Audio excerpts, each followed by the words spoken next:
Sebastián Becchetti tem 45 anos e este treinador argentino entrou neste Mundial com um sonho a te arder dentro dele, escrever o nome do Equador no maior capítulo da história do futebol sul-americano. Pouco depois da meia-noite de terça-feira, após a eliminação da sua equipe frente ao México no Estádio Azteca, fez algo que ninguém naquele balneário equatoriano esperava ouvir dele. Sem desculpas, sem queixas, nem uma única palavra de culpa, apesar de o seu grupo ter sobrevivido a uma das noites mais brutais e com menos descanso que qualquer equipa viveu em este torneio. O que Becchetti disse diante das câmaras e a forma como se comportou depois com os seus jogadores está agora a provocar uma onda de reações entre adeptos norte-americanos e mexicanos, uma reação que quase ninguém viu chegar. Fica conosco, porque a forma como esta história se desenrolou diz muito sobre o ponto em que futebol, política e orgulho nacional colidem neste Mundial. Antes de entrarmos no que aconteceu ao Equador, há outra coisa que incendiou a conversa nas redes sociais nessa mesma noite, porque enquanto o público do Azteca celebrava a vitória do México, rebentou em direto na televisão uma discussão diferente que nada tinha que ver com o resultado final. Um comentador desportivo tentou defender, como se fosse a coisa mais normal do mundo, o caos que um grupo de adeptos mexicanos tinha organizado à porta do hotel onde a delegação equatoriana tentava dormir na noite anterior ao jogo. Chamou-lhe tradição. Disse que era assim que as coisas funcionavam na região da CONCACAF. Foi nesse momento que a sua co-apresentadora, a jornalista Marlene Stahl, o interrompeu em direto, ali mesmo, diante das câmaras. Disse-lhe de forma clara que aquilo não era o México, que tratar assim um adversário visitante não representava os adeptos mexicanos e que o país ganhou respeito internacional pela forma como trata bem as pessoas que o visitam. O seu comentário tornou-se viral de imediato e lançou um debate ainda vivo sobre até onde devem ser permitidas estas ações noturnas contra equipas visitantes. E já que falamos de temas que estão a alimentar debate, há outra narrativa a atravessar este torneio que os adeptos de todo o continente não conseguem deixar de comentar. A forma como a FIFA continua a gerir este Mundial como se fosse, antes de tudo, um acordo de negócios disfarçado de celebração global do futebol. Desde que a cerimônia do sorteio foi realizada em Washington, em dezembro passado, o presidente da FIFA, Gianni Infantino, tem estado debaixo de fogo por ter entregado o primeiro prêmio da paz da FIFA ao presidente Trump, uma decisão que, segundo grupos de defesa dos direitos humanos, violou por 4 vezes as próprias regras de neutralidade da organização. Um grupo de vigilância chamado Fair Square apresentou uma queixa ética formal sobre o caso, argumentando que Infantino não tem qualquer legitimidade para transformar o organismo que dirige o futebol num clube pessoal de admiradores de qualquer chefe de Estado em funções. Relatos vindos dos próprios escritórios da FIFA descrevem um embaraço crescente entre funcionários, com um alto responsável a admitir em privado que acolher este Mundial em solo norte-americano iria ser sempre, nas suas palavras, extremamente sensível. Alguns comentadores chegaram ao ponto de comparar o espetáculo à forma como regimes autoritários usaram no passado grandes eventos desportivos como puro teatro político. E essa comparação desconfortável acompanha este torneio desde o sorteio inaugural até as eliminatórias que estamos a ver desenrolar-se neste momento. É contra esse pano de fundo, com futebol e política mais enredados do que nunca, que acontece a história que estamos aqui para contar hoje. Vamos então ao que importa. Tudo aquilo por que passou a seleção do Equador nas horas antes de enfrentar o México, e como o seu treinador principal reagiu quando o sonho chegou ao fim. Depois da meia-noite, dezenas de pessoas, e mais tarde, segundo algumas estimativas, perto de 1.000 adeptos mexicanos, reuniram-se diante do Hotel Westin, no bairro de Santa Fé, na cidade do México, e encenaram uma vigília ruidosa e sem parar. Buzinas de carros, megafones, panelas e frigideiras, uma bateria completa, música em volume máximo e até fogo de artifício, enquanto ecoavam cânticos que, no essencial, queriam dizer que o Equador não iria dormir naquela noite. Esta prática, conhecida no futebol latino-americano como serenata de hotel, existe há anos. Começou como uma demonstração apaixonada de apoio à equipa da casa, mas com o tempo transformou-se em algo mais próximo de guerra psicológica dirigida diretamente ao plantel visitante. Relatos locais dizem até que os adeptos cantaram a canção tradicional, Cielito Lindo, usando objetos para fazer barulho e baldes, antes de a polícia acabar por empurrar a multidão para trás. A delegação equatoriana pediu intervenção policial e tentou até mudar os jogadores para quartos mais afastados do ruído, mas o hotel não tinha outros quartos disponíveis. As autoridades só chegaram bastante depois da meia-noite e, mesmo então, os cânticos continuaram durante vários minutos antes de a multidão começar finalmente a dispersar.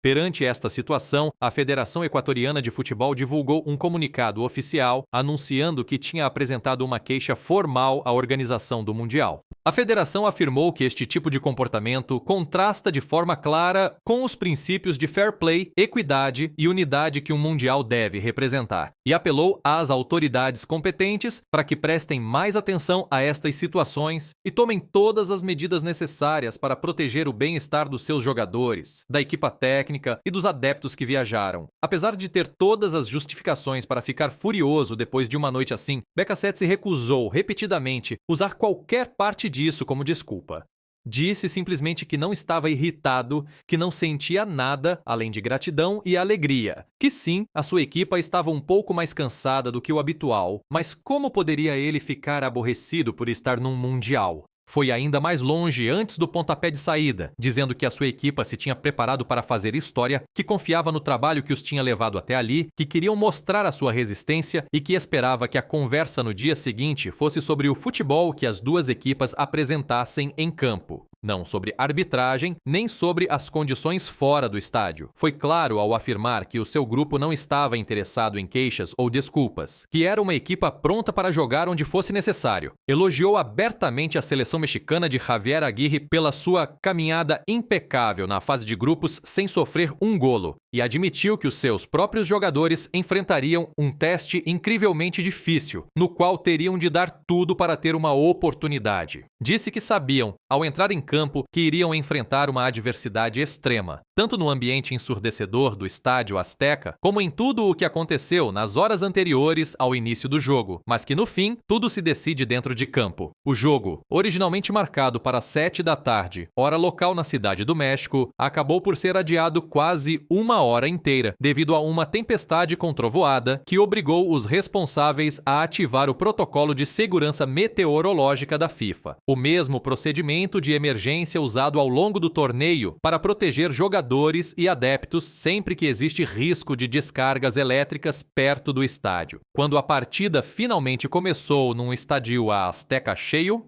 o México entrou dominante desde o primeiro apito. Aos 22 minutos, Julián Quiñones aproveitou um passe bem trabalhado pela ala e finalizou com verdadeira qualidade para fazer o 1-0. Apenas 8 minutos depois, aos 30 minutos, Quiñones passou a assistente, servindo Raul Jiménez, que concretizou a sua oportunidade para fazer o 2-0, o seu segundo golo em mundiais. Esses 2 golos acabaram por ser mais do que suficientes, porque o guarda-redes mexicano Raúl Rangel manteve-se firme até o fim e não deixou passar mais nenhum remate, mantendo a baliza do México inviolada no torneio até ali. Antes desses 2 golos, porém, o jogo já tinha produzido momentos nervosos, daqueles que deixam qualquer pessoa na ponta da cadeira. Aos 15 minutos, a jovem sensação Gilberto Mora, que se tornou uma grande revelação de todo este Mundial apesar da sua idade, disparou forte de fora da área com a bola a passar mesmo ao lado do poste e a fazer o estádio inteiro saltar dos lugares. O Equador também teve resposta com um contra-ataque rápido que terminou num remate em arco que igualmente saiu por muito pouco.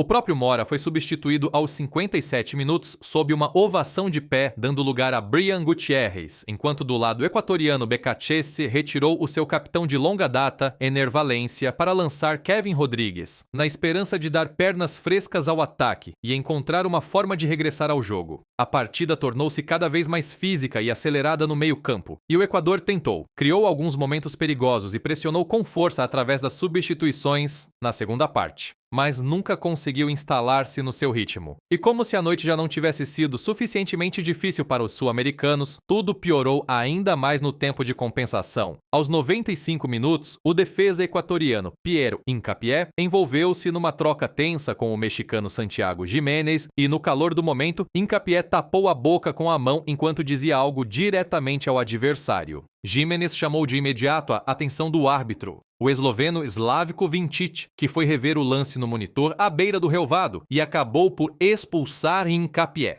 A razão está ligada a uma regra totalmente nova, introduzida especificamente para este Mundial, informalmente chamada Regra Vinícius e Prestiani, por causa do incidente que lhe deu origem e que determina cartão vermelho direto automático para qualquer jogador que tape a boca enquanto confronta um adversário. O responsável pela arbitragem da FIFA, o lendário Pierluigi Collina, explicou antes do torneio que esse gesto pode ser usado para esconder insultos ou comentários discriminatórios das câmaras e dos leitores labiais, a razão pela qual a regra foi criada, após um incidente real ocorrido no início deste ano num jogo da Liga dos Campeões envolvendo Vinícius Júnior, do Real Madrid, e Gianluca Prestiani, do Benfica. Hincapié tornou-se apenas o segundo jogador em todo este Mundial a ser expulso ao abrigo dessa nova norma, depois de um cartão vermelho semelhante mostrado anteriormente na fase de grupos ao paraguaio Miguel Almirón. O Equador terminou o encontro reduzido a 10 jogadores e não conseguiu encontrar forma de evitar a eliminação. Quando soou o apito final, com o marcador em 2-0 e o Mundial do Equador oficialmente terminado, BKSS voltou a mostrar a mesma postura serena, quase digna, que tinha mantido durante a preparação. Nas suas próprias palavras, admitiu que a sua equipa tinha sido claramente superada na primeira parte, que estava grato a cada jogador pela caminhada que tinham partilhado e que não tinha nenhuma queixa. Foi a primeira vez em todo o torneio que o treinador argentino reconheceu abertamente a superioridade clara de um adversário, depois de ter encontrado sempre algo positivo para destacar em todos os jogos anteriores, independentemente do resultado. Repetiu esse mesmo sentimento minutos depois, diante de um grupo de jornalistas, dizendo que não sentia nada além de gratidão pelos seus jogadores e pelo país, que não guardava rancor e que a sua equipa tinha tentado genuinamente reagir, mas não encontrou o caminho. Perder dessa forma, sem desculpas, sem apontar dedos e com total honestidade, ao reconhecer que o México tinha sido a melhor equipa naquela noite, foi exatamente o que começou a render-lhe respeito entre adeptos mexicanos nas redes sociais, mesmo enquanto a controvérsia sobre os assobios e a vigília no hotel continuava muito viva online. Para muitos adeptos no México, tornou-se impossível ignorar o contraste entre a forma como BKSS lidou com uma derrota dolorosa, com elegância, apesar de ter todos os motivos do mundo para se queixar, e o comportamento dos adeptos que encenaram aquela cena caótica durante a madrugada à porta do hotel da equipa. Esse contraste é parte da razão pela qual a jornalista Marlene Stahl, a mesma que tinha defendido o Equador em direto, continuou depois a insistir que o incidente do hotel não refletia o verdadeiro caráter dos adeptos mexicanos como um todo. Agora, a grande pergunta que fica suspensa sobre tudo isto é simples. O que acontece a seguir com BKSS e a seleção equatoriana? O seu contrato só esteve garantido até o fim desta campanha no Mundial. E, na verdade, ele já deu a todos uma indicação clara do que aí vinha. Ao falar depois da derrota do Equador, BKSS disse diretamente que o contrato deles tinha terminado com o Mundial, que não sentia que tivessem alcançado o feito prometido, transformar esta participação no melhor Mundial da história do país e que agora chegava a sua vez de se despedir. Acrescentou que teria adorado continuar, uma vez que o apoio recebido tanto dos jogadores como da federação teria justificado a sua permanência, mas que entendia como estas coisas funcionam, por mais dolorosa que essa realidade seja. Quando lhe perguntaram que legado deixava, BKSS transferiu todo o mérito para o seu grupo, chamando-lhe a equipa mais jovem que o Equador alguma vez apresentou e dizendo que o legado, na verdade, pertence a eles. Portanto, embora nada tenha ainda sido totalmente oficializado no papel, todos os sinais apontam para que este seja o fim do tempo do treinador argentino no comando do Equador. Também vale a pena colocar tudo isto em perspectiva, porque esta foi apenas a 5ª participação de sempre do Equador num Mundial. E do lado mexicano, esta vitória significou algo enorme para o público da casa, porque com este resultado a seleção mexicana finalmente quebrou uma seca de 40 anos sem uma vitória numa fase a eliminar de um Mundial jogando em solo próprio. Era praticamente tratada como uma maldição que tinha seguido este projeto durante 4 décadas. também significou que o México fechou toda a fase de grupos deste torneio sem sofrer um golo e segue agora para os oitavos de final para defrontar o vencedor do duelo entre Inglaterra e República Democrática do Congo, novamente ali mesmo no Estádio Azteca, no que promete ser um ambiente ainda mais ruidoso e intenso do que aquele que os adeptos viveram neste confronto da madrugada. Com algum recuo, torna-se claro que este Mundial continua a oferecer ao México não apenas resultados no marcador, mas momentos memoráveis que ficam na memória das pessoas, como ver um treinador rival, depois de atravessar uma preparação incrivelmente difícil e depois perder de forma convincente, escolher deixar o país reconhecendo com classe que a equipa mexicana jogou melhor. E isso destaca-se ainda mais numa era em que, por vezes, parece que tudo no futebol se reduz a insultos, provocações e polêmicas fabricadas. E isto pareceu diferente. E para muitos adeptos, de ambos os lados da fronteira, essa diferença importou. Claro que nada disto acontece no vazio. Este torneio está a desenrolar-se, sob o foco político mais pesado que qualquer mundial alguma vez enfrentou. Em grande parte por causa da forma como o presidente da FIFA, Gianni Infantino, se alinhou estreitamente com o presidente Trump durante a preparação e agora também durante a própria fase de grupos. Analistas têm apontado que Trump se colocou, na prática, como o rosto único de um torneio que é coorganizado por 3 nações, empurrando para segundo plano os papéis públicos da presidente mexicana Claudia Sheinbaum e do primeiro-ministro canadiano Mark Carney. Editorialistas no estrangeiro chegaram ao ponto de argumentar que a bajulação constante de Infantino ao presidente norte-americano, desde a entrega daquele Prêmio da Paz até aos elogios públicos à sua liderança em fóruns empresariais em Miami, deixou a FIFA parecer menos um organismo desportivo neutro e mais uma extensão da máquina de relações públicas de um governo. Alguns comentários traçaram até paralelos desconfortáveis com a forma como antigos líderes autoritários se apoiaram em grandes torneios para construir a sua imagem, embora os defensores do arranjo atual argumentem que uma cooperação próxima entre a FIFA e o governo anfitrião é uma necessidade prática para concretizar um evento desta escala com 48 seleções nacionais. Essa tensão entre futebol e política também se infiltrou noutras histórias. Deputados de diferentes partidos no estrangeiro levantaram publicamente a possibilidade de a FIFA reconsiderar por completo a estrutura do torneio, dadas as fricções contínuas entre a administração Trump e tanto o México como o Canadá em matérias de comércio e imigração, embora a própria FIFA tenha permanecido quase totalmente em silêncio sobre o assunto, preferindo concentrar a sua comunicação pública exclusivamente no futebol. Quer os adeptos gostem ou não, essa corrente política de fundo tornou-se agora impossível de separar por completo do próprio jogo e condiciona a forma como momentos como a controvérsia do Hotel do Equador e a saída elegante de BKSS são discutidos, enquadrados e recordados por públicos que vão muito além dos adeptos mais fervorosos de futebol. Para um torneio apresentado como o maior e mais unificador evento desportivo do planeta, este Mundial tem passado quase tanto tempo a fazer manchetes pela sua política como pelo que acontece dentro das 4 linhas, e se o padrão das últimas semanas se mantiver, é pouco provável que isso mude à medida que as fases a eliminar aquecem rumo aos quartos de final.